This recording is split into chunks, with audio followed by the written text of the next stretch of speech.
Welcome back to the deep dive. We are pulling apart a stack of sources today that honestly, it reads less like a typical crime file and, well, more like the script for some kind of huge international thriller. That's a really good way to put it, yeah.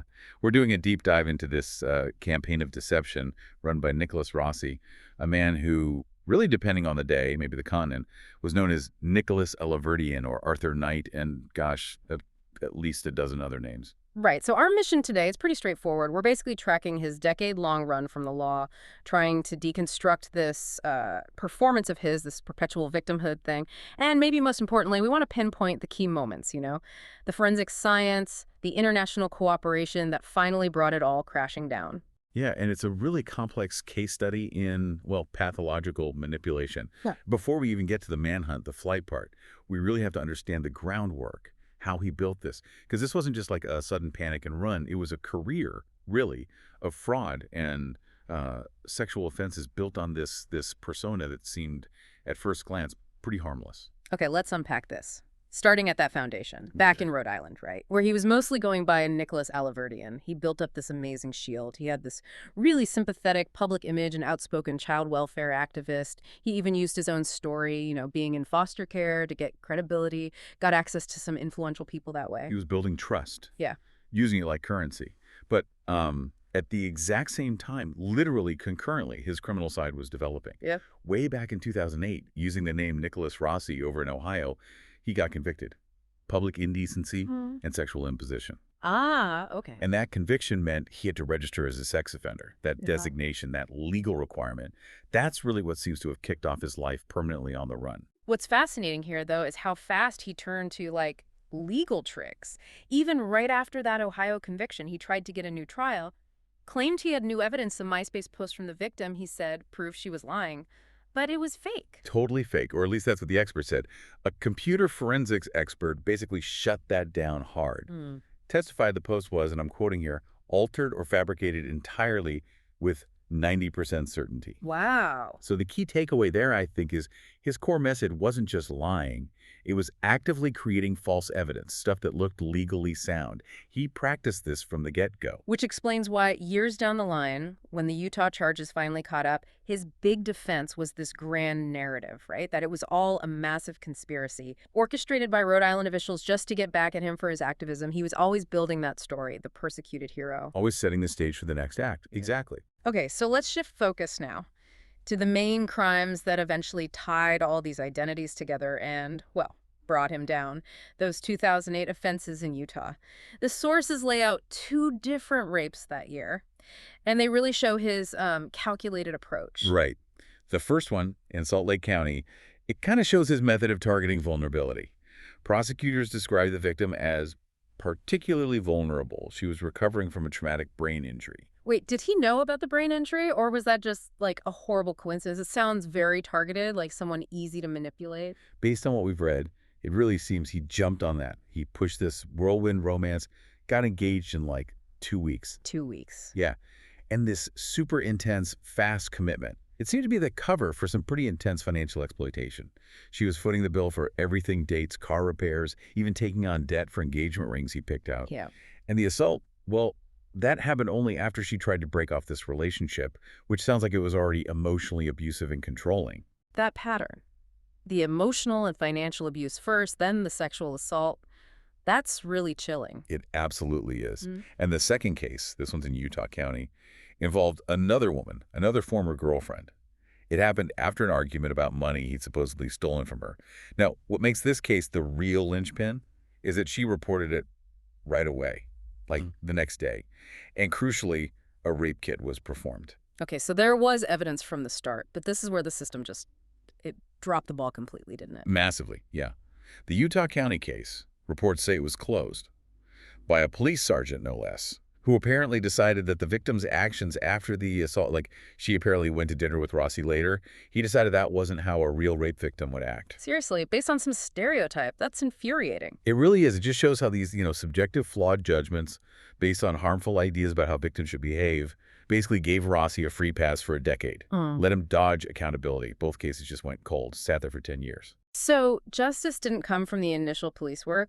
Not at all. What's truly fascinating here, then, is that justice came from, like, a policy change years later. That is the absolute core insight here. Yeah. The breakthrough, the big one, came in 2018. It was part of Utah's huge effort to clear their backlog of untested rape kits. The Rape Kit Backlog Initiative. Ah, okay. I remember hearing about those initiatives. Exactly. So when that 2008 kit from the Utah County victim was finally processed, the DNA profile hit. It matched Nicholas Rossi's DNA, the DNA already on file from his Ohio conviction back in '08. Wow. That forensic link, brought back to life by just systematically going through the backlog, that was it. That was the definitive connection that reopened both cold cases at the same time. Okay, so the warrant's signed. He knows they're onto him now, linking Rossi to Oliverdian via DNA. And that's when he pulls his most, audacious move yet. Staging his own death. Trying to achieve what our sources call social death, basically wiping his criminal identity clean. He built this whole dramatic exit narrative. Late 2019, he starts putting it out there that he has late-stage non-Hodgkin lymphoma. Very serious. Then, February 29th, 2020 leap day, of course, adding to the drama. This elaborate online obituary for Nicholas Oliverdian just appears, confirmed by someone claiming she was his widow. I just have to pause on that. The sheer, theatricality of faking your own death and writing your own obituary, it's staggering. It's the ultimate act of grandiosity, isn't it? And the timing. Perfect for a fugitive. Right after the Utah rape charges were filed, plus there was an active FBI fraud investigation going on, too. So law enforcement, people who knew him back in Rhode Island, they smelled a rat pretty much instantly. They knew his history, his pattern of, performance. And under the cover of being dead, he makes his move. Flees to the UK, marries a woman in Bristol, ends up in Glasgow, Scotland, living as Arthur Knight, claims he's an Irish orphan. And, this is where you really see that classic flaw of narcissism, maybe. Like, a truly effective disappearance needs silence, anonymity. But Rossi, he couldn't resist the spotlight. He had to be the star of his own death scene, make sure the obituary got noticed, the story got told, and all that theater, it drew exactly the kind of attention a fugitive needs to avoid. And then the thing that actually trips him up, the final straw, it wasn't brilliant detective work initially, it was COVID. The great equalizer, right. Yeah. The COVID-19 undoing. December 2021, the whole plan just collapses. He gets hospitalized in Glasgow, really sick with COVID-19. And while he's there, laid up, hospital staff notice his tattoos. Very distinctive, specific tattoos. And they match the ones listed on Interpol Red Notice. That was it. Arrested right there in the hospital. And after the arrest, it just gets weirder. This whole nearly 2-year legal fight starts in Scotland. And he doubles down on the Arthur Knight charade in court. Oh, it was pure theater. Absolutely deliberate, all designed to delay the inevitable. He kept insisting, "I'm Arthur Knight, innocent Irish orphan." Shows up to court in a wheelchair, needs an oxygen tank, speaking in this, shaky, really unconvincing British or maybe Irish accent. It seemed to vary. The accent thing is wild. And the claims got even more bizarre, didn't they? Like when they showed him the proof, the tattoos matching Interpol, he actually claimed, what was it?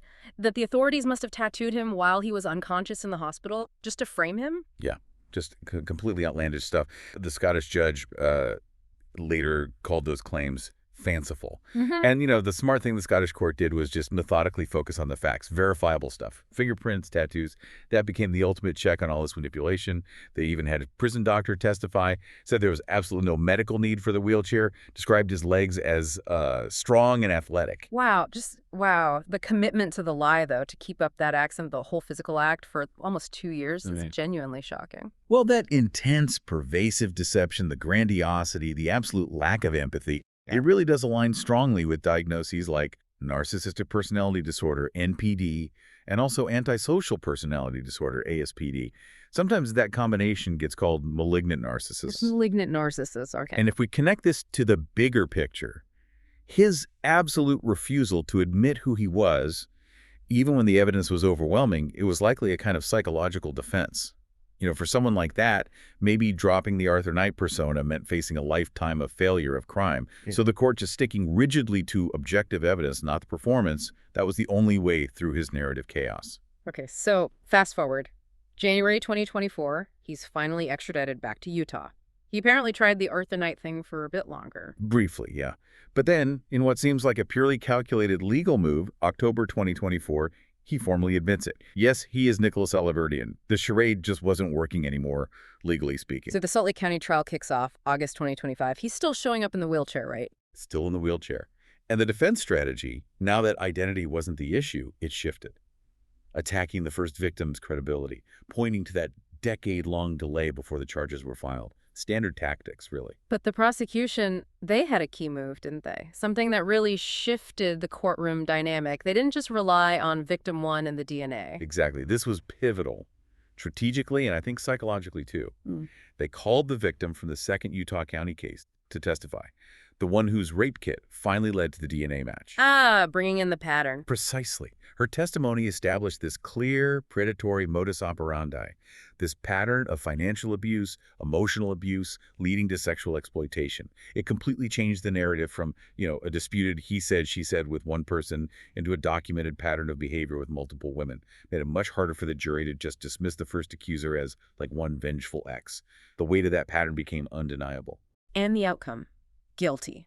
Rossi was found guilty of rape in August 2025, and he's still got that second rape trial pending in Utah County, plus those FBI fraud investigations are still out there. Still facing consequences. So what does this all mean when you boil it down?